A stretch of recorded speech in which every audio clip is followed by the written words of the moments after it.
کبھی کبھی میں سوچتی ہوں کہ اتنا کچھ ہونے کے بعد بھی میں مسلمان کیوں ہوں، کیونکہ کبھی کبھی آپ بہت سی آزمائشوں سے گزرتے ہیں۔ وہ وقت بھی آیا جب میرا دل چاہتا تھا کہ میں اپنا سر دیوار پر دے ماروں کیونکہ میں سو نہیں پاتی تھی۔ مجھے طلاق ہوئی، یہ بہت زیادہ مشکل اور خوفناک وقت تھا، اور واقعی میں کیمرے کے سامنے آپ سے کہوں گی کہ ایسے دن بھی آئے جب میں خود کو اذیت دینا چاہتی تھی۔ مجھے یاد ہے کہ میں باتھ روم میں اپنا چہرہ دیکھ رہی تھی اور مجھے اس سے اس قدر نفرت محسوس ہوئی کہ میں اپنا چہرہ نوچ لینا چاہتی تھی۔ اپنی فیملی کے بغیر میری زندگی کا ہر پہلو مشکل تھا، کیونکہ میں ان سب کے بہت قریب تھی اور مجھے ان سب سے بہت محبت تھی۔ ایسا ہمیشہ ہوتا ہے۔ میں کب تک یہ کرتی رہوں گی؟ میں کب تک اپنی مدد کے لیے دوسروں پر بھروسہ کروں گی، جبکہ اللہ خود کہتا ہے آؤ میری طرف، میرے پاس آؤ، مجھے یاد کرو، میں تمہیں یاد کروں گا۔ السلام علیکم سسٹر ہانیہ آدم، ہماری دعوت قبول کرنے کا شکریہ۔ آپ کو اپنے ساتھ دیکھنا ہمارے لیے خوشی کی بات ہے۔ میرا پہلا سوال یہ ہے کہ ہانیہ آدم کون ہیں؟ کیا آپ اپنی زندگی کے متعلق ہمیں مختصراً بتا سکتی ہیں؟ وعلیکم السلام ورحمۃ اللہ وبرکاتہ۔ میں 3 بچوں کی ماں ہوں الحمدللہ۔ میں نے ایک سکھ خاندان میں پرورش پائی، میرے والدین انڈین ہیں اور میں UK میں پلی بڑھی ہوں۔ شاندار بچپن گزرا الحمدللہ، بہت ہی محبت کرنے والے والدین ملے، مگر میں شاید 24 یا 25 سال کی عمر میں مسلمان ہو گئی تھی، اور یہ میری فیملی کے لیے بہت بڑا صدمہ تھا۔ اور الحمدللہ گرین لین مسجد میں اور ہر اس آرگنائزیشن کے ساتھ کام کر رہی ہوں جس کی میں خدمت کر سکتی ہوں۔ عقیدے کے لحاظ سے آپ کی زندگی کیسی تھی؟ آپ کا کس پر ایمان تھا؟ جب بڑی ہوئی تو میرے والدین نے مجھے سکھ عقیدہ سکھایا، جو مجھے بہت اچھا لگتا تھا۔ جیسے مجھے گولڈن ٹیمپل امرتسر جانا بھی یاد ہے، بہت مزہ آیا تھا۔ مجھے ہیمکنڈ صاحب کو وزٹ کرنا بھی یاد ہے، جو کہ ہندو آشرم کے طور پر زیادہ پہچانا جاتا ہے، وہاں بھی بہت زیادہ مزہ آیا۔ اور مجھے یاد ہے کہ بہت ہی چھوٹی عمر سے میں اپنی زندگی میں خدا کی ضرورت کو محسوس کیا کرتی تھی، اور جب میں ان جگہوں پر جاتی تو مجھے زیادہ خوشی اور اطمینان محسوس ہوتا تھا۔ میں کہہ سکتی ہوں کہ میری پرورش کے دوران الحمدللہ میرے والدین نے مجھے بہت اچھی باتیں سکھائی تھیں۔ انہوں نے مجھے محنت کرنے، تعلیم حاصل کرنے اور ایمانداری جیسے اچھے اخلاق دیے۔ انہوں نے میری بہت اچھی پرورش کی الحمدللہ۔ شاید یونیورسٹی کا زمانہ تھا جب میں بڑی حد تک سیکولر زندگی جی رہی تھی، یعنی میں مذہب کو تو فالو کر ہی نہیں رہی تھی۔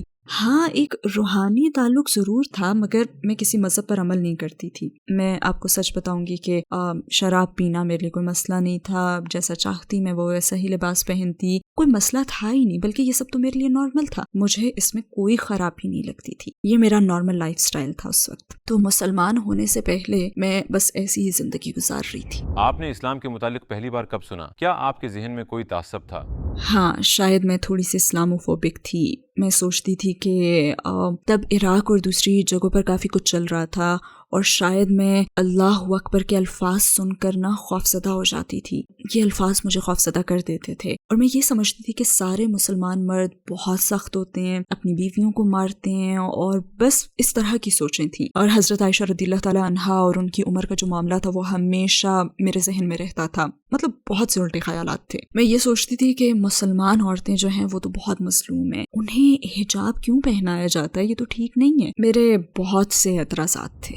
اسلام کی طرف آپ کا سفر کیسے شروع ہوا؟ اسلام کی کون سی بات نے آپ کو سب سے زیادہ متاثر کیا؟ مزے کی بات یہ ہے کہ مسلمان عورتوں کے متعلق میرے ان خیالات کے باوجود میں نے اسلام میں سب سے پہلے عورتوں پر ہی غور کرنا شروع کیا تھا۔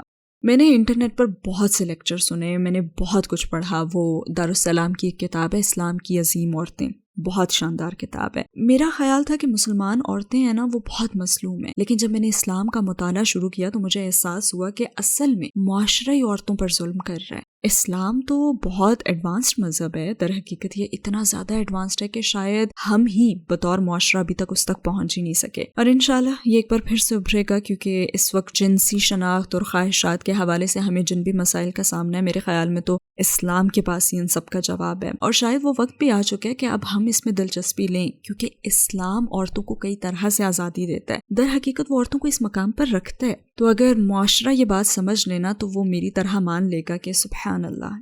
اسلام تو عورتوں کو بہت سے حقوق دیتا ہے، وہ حقوق جو اس ملک میں اور مسلمان ملکوں میں ہمارے پاس پہلے کبھی تھے ہی نہیں۔ پیغمبر محمد صلی اللہ علیہ وسلم نے ہمیں سکھایا کہ عورتوں کو عزت کیسے دی جائے۔ مثلا میں کہوں گی کہ ہمیں مہر کا دیا جانا اس کی ایک مثال ہے۔ پہلے تو عورت اپنی رقم مرد کو دیا کرتی تھی نا، اور اب مرد عورت کو مہر دیتا ہے۔ سبحان اللہ، یہ ان لوگوں کے لیے بہت بڑی بات تھی جو بیٹی کی پیدائش پر اپسٹ ہو جایا کرتے تھے اور اتنے زیادہ کہ وہ اسے قتل کر دیتے تھے۔ پیغمبر محمد صلی اللہ علیہ وسلم کا فرمان ہے، مفہوم کچھ اس طرح سے کہ اگر تم بیٹیوں کی پرورش کرو گے تو تمہیں جنت ملے گی، تم میرے ساتھ جنت میں اس طرح ہوگے۔ سبحان اللہ۔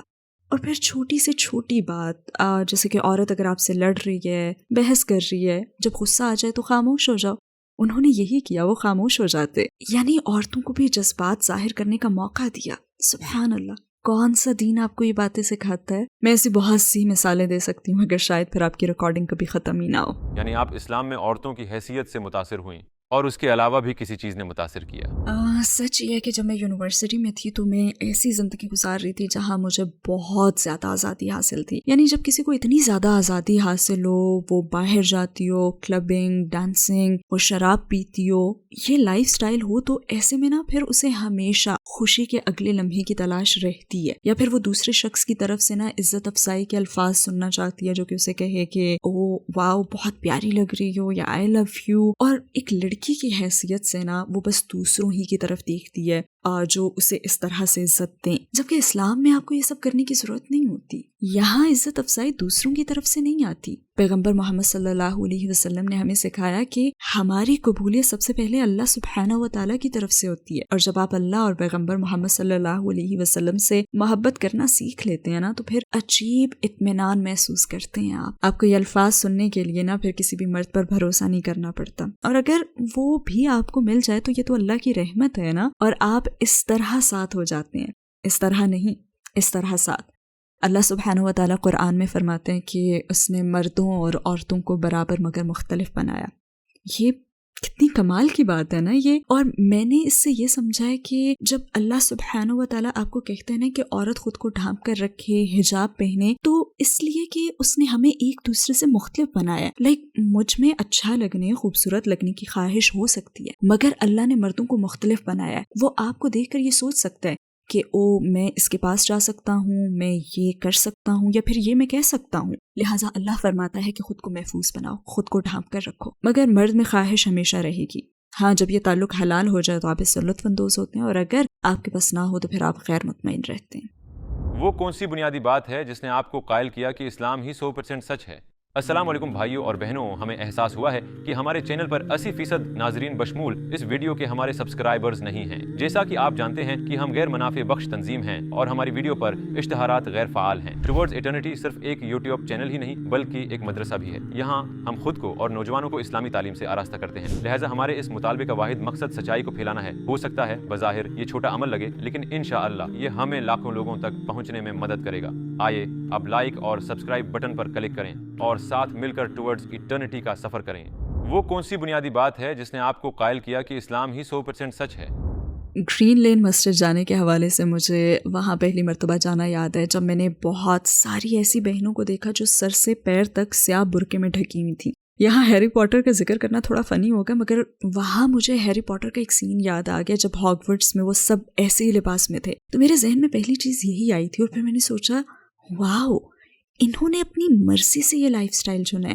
مطلب میں بھی اس طرح کا اعتماد محسوس کرنا چاہتی ہوں، کیونکہ میں تو ابھی منی اسکرٹ میں گھومتی ہوں نا، لیکن میں جاننا چاہتی ہوں کہ اس لباس میں سڑکوں پر چلنا کیسا لگتا ہے۔ اور صرف یہی نہیں بلکہ وہ سب تو بہت ملنسار، بہت محبت کرنے والی، مہربان اور مددگار تھی۔ اور سچی بات یہ ہے کہ کبھی کبھی دوسروں سے بات نہ کرنا نا اپنے لیے ہی مشکلات پیدا کرنے کا سبب بنتا ہے۔ جیسے میں نے حجاب پہننے والی مسلمان عورتوں سے تو کبھی بات کی ہی نہیں تھی، بلکہ میں نے کسی بھی مسلمان عورت سے بات نہیں کی تھی، لہٰذا میرے لیے یہ پہلا موقع تھا۔ انہوں نے تو مسکرا کر میرا استقبال کیا، جبکہ ہم لوگوں میں تو اتنے تعصبات اور اتنے غلط خیالات ہیں، اور ہم سمجھتے ہیں کہ حجاب والی عورتیں تو مسکراتی نہیں ہیں، اور یہی وہ عورتیں تھیں جو مسکرا بھی رہی تھیں، ہنس بھی رہی تھیں، مذاق بھی کر رہی تھیں۔ اور میں نے سوچا کہ یہ تو نارمل ہے، یہ بھی انسان ہے، وہ سیاہ گاؤن میں حرکت کرتی ہوئی کوئی پتلیاں نہیں ہیں، یہ انسان ہے، اور کتنی عظیم عورتیں ہیں۔ آپ نے کلمہ کیسے پڑھا اور آپ کو کیسا محسوس ہوا؟ میں نے اسی مسجد کے اپنے اگلے ہی وزٹ میں کلمہ پڑھ لیا تھا، الحمدللہ۔ وہاں تقریباً 60 سے 70 لوگ تھے، اور اس وقت مجھ سے قریب ترین فرد جس نے مجھے کلمہ پڑھوایا تھا وہ اب بھی مجھ سے سب سے زیادہ قریب ہے الحمدللہ. لہٰذا کلمہ پڑھنے کا تو تجربہ بہت شاندار تھا. ویسے مجھے خوف بھی محسوس ہوا تھا لیکن اچھا احساس تھا، بہت ہی اچھا احساس. مجھے کلمہ پڑھنا، غسل کرنا سب یاد ہے اور مجھے بالکل ایسا محسوس ہوا جیسے میرا نیا جنم ہوا ہے. اور یہ نئی شروعات ہی تھی کیونکہ میں جانتی ہوں کہ اللہ سبحانہ و تعالیٰ سب گناہ دھو دیتا ہے مگر جو نیکیاں ہوتی ہیں ان کا ثواب باقی رہتا ہے. تو یہ ایک بہت ہی اچھا احساس تھا اور میں ایک مسلمان عورت کی شناخت اپنانے کے لیے تیار تھی. ہاں، اس کے بعد میں نے پڑھنا اور پھر بہت زیادہ پڑھنا شروع کر دیا. آپ کے قبول اسلام پر آپ کی فیملی اور ارد گرد کے لوگوں کا کیا ری ایکشن تھا؟ وہ بہت مشکل وقت تھا مگر اس مشکل وقت کے ساتھ آسانی بھی تھی.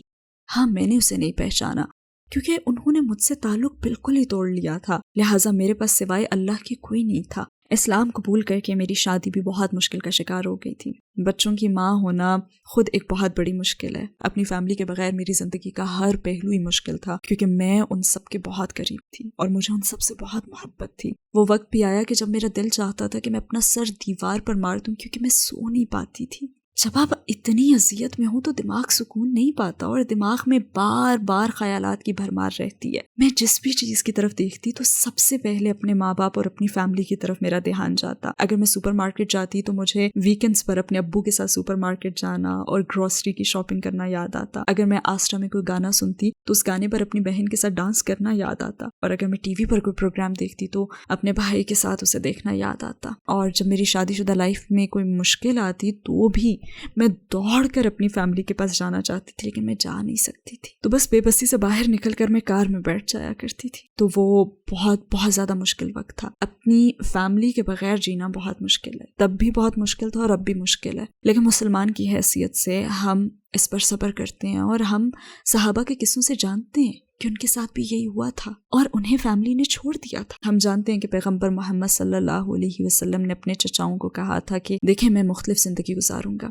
ہم جانتے ہیں کہ وہ لوگ بھی انسان تھے اور ان میں احساسات تھے. اب مجھ میں ان کے خلاف کوئی بھی بکس نہیں ہے. میں بس آپ سے اتنا ہی کہوں گی کہ میری ماں اب بھی میری رول ماڈل ہیں.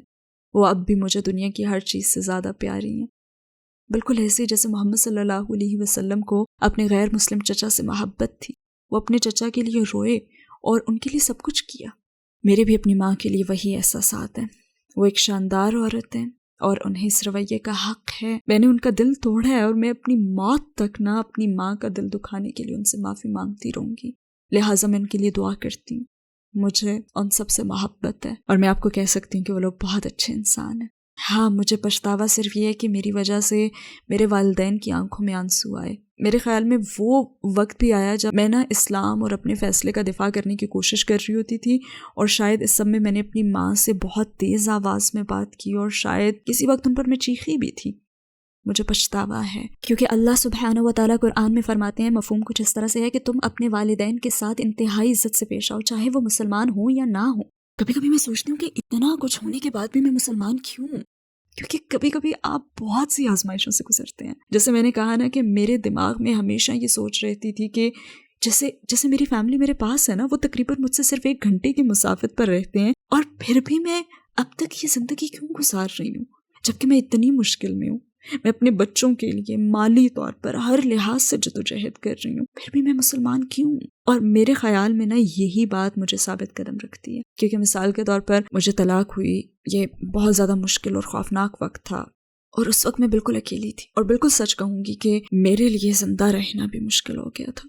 مجھے نہیں معلوم تھا کہ میں زندہ رہنا چاہتی بھی ہوں یا نہیں. بہت سارے مسائل تھے جن سے اس وقت میں اکیلے لڑ رہی تھی اور اس وقت میں اپنی آنٹی سے ملنے گئی تھی. ویسے میں ارادہ کر کے نہیں گئی تھی، بس ایک اتفاق ہی تھا یہ. میں ان کی دہلیز پر کھڑی تھی اور 10 سال میں پہلی مرتبہ میرے خاندان کے کسی فرد نے مجھ سے محبت کا سلوک کیا تھا. وہ کمال کی عورت ہے. انہوں نے میرے لیے چائے بنائی. وہ میرے پاس بیٹھی اور کہنے لگی تم ٹھیک ہو؟ بالکل ایسے ہی کہا تھا، تم ٹھیک ہو؟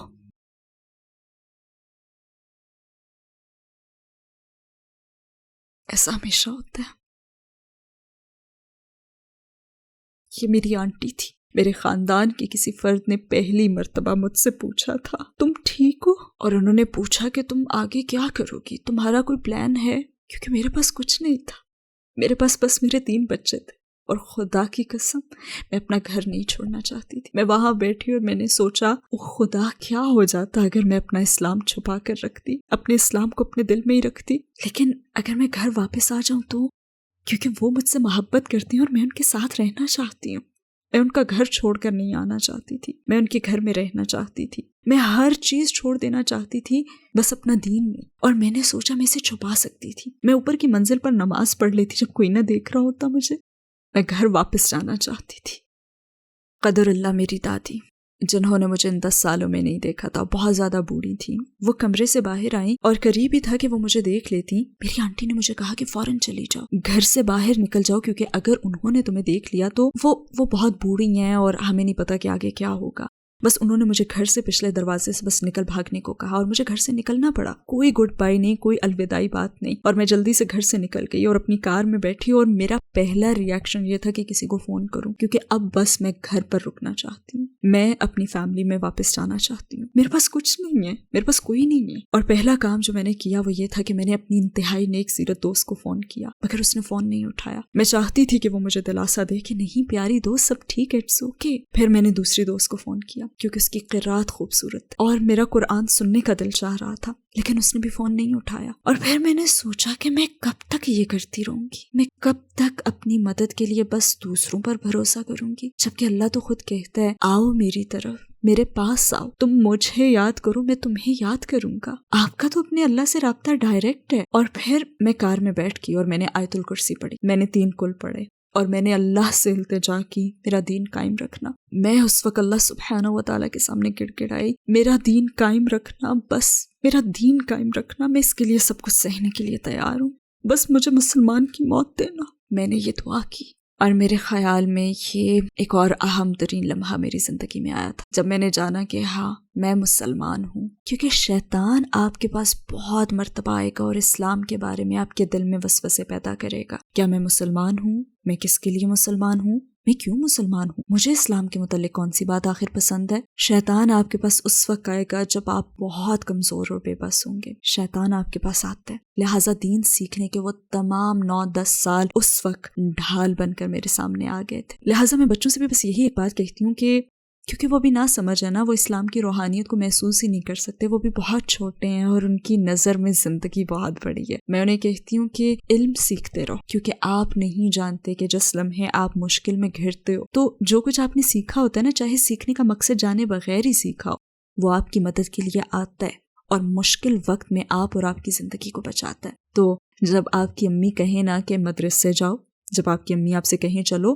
اپنی اسلامک سٹڈیز کا سبق لینے جاؤ، تو جایا کرو. نو مسلموں کو بھی میں یہی کہوں گی کہ علم سیکھتے رہیں. آپ بس اس لیے مسلمان نہیں ہیں کہ میں اللہ پر ایمان رکھتا ہوں، نہیں، جائیں اور علم سیکھیں، دین پڑھیں، محنت سے سیکھیں اور اسے روزانہ پڑھتے رہیں، چاہے تھوڑا ہی سے. کیونکہ جب آپ پر کوئی مشکل آئے گی تو شیطان آپ کے پاس آئے گا اور آپ کا ایمان چھیننے کی کوشش کرے گا. اس وقت اچانک نا آپ کی تمام سیکھی ہوئی جو چیزیں ہوتی ہیں نا، وہ آپ کے ذہن میں آ جائیں گی اور آپ کو پھر بچا بھی لیں گی، جیسے مجھے اس دن بچا لیا.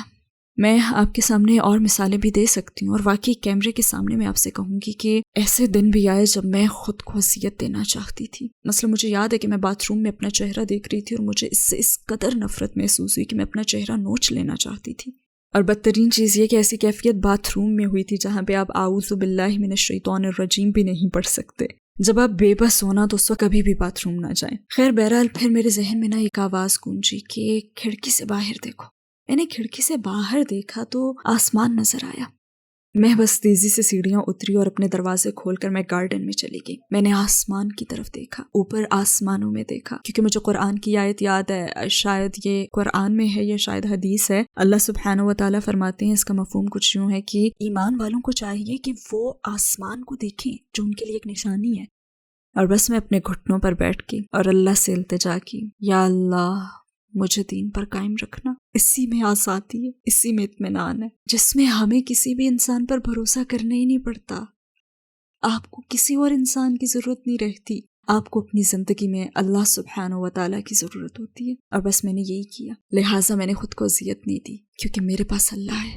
تو آپ کی 14 سالہ مسلمان زندگی کے لمحات میں وہ کون سا لمحہ تھا جب آپ کو اپنی فیملی کی سب سے زیادہ ضرورت محسوس ہوئی مگر وہ لوگ آپ کے پاس نہیں تھے؟ جب شادی میں مشکلات پیش آئی تھی تب مجھے اپنے والد کی ضرورت تھی، مجھے یہ تحفظ چاہیے تھا، مجھے ان کے تحفظ کی ضرورت تھی۔ ہر عورت کو کم سے کم ایک بھائی کی ضرورت ہوتی ہے، جیسے مجھے اس وقت اپنے بھائی کی ضرورت تھی۔ تب مجھے ان لوگوں کی سب سے زیادہ کمی محسوس ہوئی تھی، اور اپنی زندگی کے ہر موقع پر ایک محرم کے تحفظ اور سیکیورٹی کی کمی۔ ہم یہ باتیں سنتے ہیں نا کہ اے عورتوں ہمیں مردوں کی ضرورت ہی نہیں ہے، کم آن، آپ کو یقیناً ضرورت ہے۔ جب آپ کی زندگی سے مرد نکل جاتے ہیں نا تب آپ کو احساس ہوتا ہے کہ ہاں مجھے اپنی زندگی میں مرد کی ضرورت ہے۔ اور پھر میری امی، میں نے انہیں اس وقت بہت مس کیا تھا جب میرے بچے ہونے والے تھے۔ جب میں نے جاب شروع کی تو انہیں اس وقت بھی میں نے بہت مس کیا تھا، کیونکہ جو میری امی ہیں وہ ایک بہت ہی مضبوط عورت ہیں۔ میں ان سے سیکھنا چاہتی تھی، مگر ہاں الحمدللہ میرے پاس بہت سی خوبصورت یادیں ہیں، اور میں نے اپنی امی کے ساتھ بہت سا وقت گزارا ہے، اور انہیں ایسی مضبوط عورت بنتے ہوئے دیکھا ہے میں نے اپنے سامنے۔ تو الحمدللہ میرے پاس اب بھی ان کی جو سکھائی ہوئی باتیں ہیں وہ موجود ہیں۔ میں اب بھی اپنے والدین کی باتوں پر بہت زیادہ عمل کرتی ہوں، کیونکہ وہ اسلام کے خلاف نہیں ہے تو پھر کیوں نہ کروں۔ اور میرے خیال میں ہر نو مسلم کے لیے نا یہ اعتراف کرنا ضروری ہے کہ آپ اپنی فیملی سے محبت کر سکتے ہیں۔ پیغمبر محمد صلی اللہ علیہ وسلم نے اپنے چچا سے محبت کی تھی، اور میں بھی اپنے والدین سے کہوں گی کہ مجھے آپ سے محبت ہے، میں آپ کی عزت کرتی ہوں، میں اب بھی آپ کا حصہ ہوں، مجھ میں آپ ہی کا خون دوڑ رہا ہے۔ آپ کی سکھائی ہوئی باتیں مجھ میں اب بھی ہیں، آپ نے جو بھی سکھایا میں نے اسے نہیں چھوڑا۔ ایسا کرنا میرے لیے ناممکن ہے۔ آپ میرے رول ماڈلز ہیں، آپ میرا سب کچھ ہیں، اور میں آپ کے ساتھ دوبارہ ملنے کے لیے سب کچھ کروں گی، آپ سے واپس مل جانے کے لیے۔ ہاں بس ایک چیز نہیں کر سکتی کہ آپ کو اللہ سے زیادہ اہمیت نہیں دے سکتی۔ تو کیا آپ کے ساتھ کبھی کوئی غیر معمولی واقعہ ہوا جب آپ کو محسوس ہوا ہو کہ آپ کا اللہ کے ساتھ ایک خاص تعلق ہے؟ میرا خیال ہے کہ میں نے اپنی زندگی کی بہت سی مشکلات بتائی ہیں، مگر پلیز مجھے وہ رحمتیں بھی بتانے دیں جو اللہ نے مجھ پر نچھاور کی ہیں۔ الحمدللہ میں آپ کو ایسے 2 لمحات بتاؤں گی۔ ایک وقت تھا جب میں واقعی میں بہت مشکل میں تھی، انفیکٹ ایسے بہت سے موقع آئے ہیں جب میں بہت مشکل میں گھری ہوئی تھی، سبحان اللہ۔ کسی نے مجھے کہا کہ دیکھو جب تم کسی مشکل میں ہو تو اپنے بچوں کے پاس جاؤ جب وہ سو رہے ہوں اور انہیں سوتا ہوا دیکھو۔ میں نے ایسا ہی کیا۔ وہ بھی ایسے ہی ایک مشکل وقت تھا جب میں زندگی سے ہار ماننے کو تیار تھی، بس مجھے خود سے نفرت ہو گئی تھی، اور میں یہی سمجھتی تھی کہ میں لوگوں پر بوجھ بن گئی ہوں۔ خیر پہلے میں اپنی بیٹی کے کمرے میں گئی، اس وقت وہ تقریباً 11 سال کی تھی، مگر جب سو رہی ہوتی تو میری 5 سال کی معصوم بیٹی لگتی تھی وہ۔ سبحان اللہ، میری بیٹی، یہ میری بیٹی ہے، اللہ سبحانہ و تعالیٰ نے یہ بیٹی مجھے دی ہے، اللہ سبحانہ و تعالیٰ نے اسے میرے ذریعے اس دنیا میں بھیجا ہے۔ اور پھر میں اپنے بیٹوں کے کمرے میں گئی، وہ بہت گہری نیند سو رہے تھے، اور پھر مجھے نا سورہ ملک کی وہ آیت یاد آئی، مفہوم جس کا یہ ہے کہ تم بہت کم شکر ادا کرتے ہو۔ اور میں نے سوچا کہ آخر میں کیسے شکوہ کر سکتی ہوں، میں کیسے خود سے نفرت کر سکتی ہوں، جبکہ اللہ سبحانہ و تعالیٰ نے مجھے اتنی رحمتیں، 3 بچے دیے۔ اور اس لمحے میں نے خود کو اللہ سے بہت قریب پایا تھا، کیونکہ میں نے اسے پہچانا، میں نے اس کا شکر ادا کیا، اور خود کو اس کے بہت قریب محسوس کیا۔ ہمارے پیغمبر صلی اللہ علیہ وسلم کی کون سی بات نے آپ کو سب سے زیادہ متاثر کیا؟ ان کے کردار نے، ہمیشہ ان کے کردار نے، اور سب سے پہلے تو عورتوں کے ساتھ ان کا حسن سلوک، کہ آپ نے اس شخص سے بات کرنا پسند ہی نہیں کی جو اپنی بیٹی کو پیار نہیں کرتا، اور پھر اپنی بیویوں کے جذبات اور احساسات کا وہ کتنا احترام کرتے تھے، اور ایسے وقت میں بہترین رویہ بھی اپناتے تھے۔ اور پھر وہ ایک واقعہ جہاں پہ ایک صحابی نے آپ صلی اللہ علیہ وآلہ وسلم کو ڈنر پر انوائٹ کیا، تو آپ صلی اللہ علیہ وسلم نے اس سے پوچھا کہ کیا عائشہ کو بھی دعوت دی ہے؟ تو اس نے کہا نہیں، تو آپ نے بھی اس دعوت کو قبول نہیں کیا تھا۔ ان کی ہر بات، ان کی شرافت، اپنی بیویوں کے درمیان برابر کا سلوک، گھر میں ان کی نرم مزاجی، اور پھر میدان جنگ میں ان کی طاقت، ہر چیز نے ہی متاثر کیا۔ طائف میں جب وہ مدد مانگنے گئے تو وہاں ان پر ظلم کا ہونا، پھر بھی دیکھیں انہوں نے جواب میں کیا کیا، وہ روئے بھی ہیں۔ آج کے مرد سمجھتے ہیں کہ ہم رو نہیں سکتے، ہماری انا کا مسئلہ ہے، نہیں، وہ روئے بھی ہیں۔ اور ہم جنس کے متعلق بات کرتے ہیں، مرد کی حیثیت، عورت کی حیثیت، پیغمبر محمد صلی اللہ علیہ وسلم کو دیکھیں۔ ویسے آج کل میں یاسر قاضی کی لکھی ہوئی ان کی سیرت پڑھ رہی ہوں، اور ہر پیراگراف سے مجھے کچھ نہ کچھ سیکھنے کو مل رہا ہے، الحمدللہ۔ بہت ہی شاندار کتاب ہے ماشاءاللہ، میں ہر ایک کو یہ پڑھنے کا کہتی ہوں، اور اس میں ان کی وفات تک ہر چیز موجود ہے۔ اور اس میں حضرت عائشہ رضی اللہ تعالی عنہا کے سر درد کی شکایت کا بھی واقعہ ہے۔ انہوں نے اپنے سر درد کی شکایت کی تھی تو آپ صلی اللہ علیہ وسلم نے فرمایا کہ نہیں، بلکہ میرا سر درد سے پھٹ رہا ہے اور میرا دم نکل رہا ہے، سبحان اللہ۔ انہوں نے ہر مشکل سہی تاکہ ہم اچھے مسلمان بنیں اور جنت میں جا سکیں۔ وہ اپنی فیملی، اپنے مال کے حوالے سے ہر آزمائش سے گزرے. کس لیے؟ ہمارے لیے. اسلام سے پہلے آپ کی زندگی کا کیا مقصد تھا اور اسلام کے بعد کیا ہے؟ خدایا، میرا مقصد گھر واپس جانا ہے. باخدا میں گھر جانا چاہتی ہوں. مجھے بس گھر جانا ہے، اور میں چاہتی ہوں کہ اللہ سبحانہ و تعالیٰ مجھے میری فیملی لوٹا دے. یہی میرا مقصد ہے. اے اللہ، مجھے میری فیملی واپس دے دیں.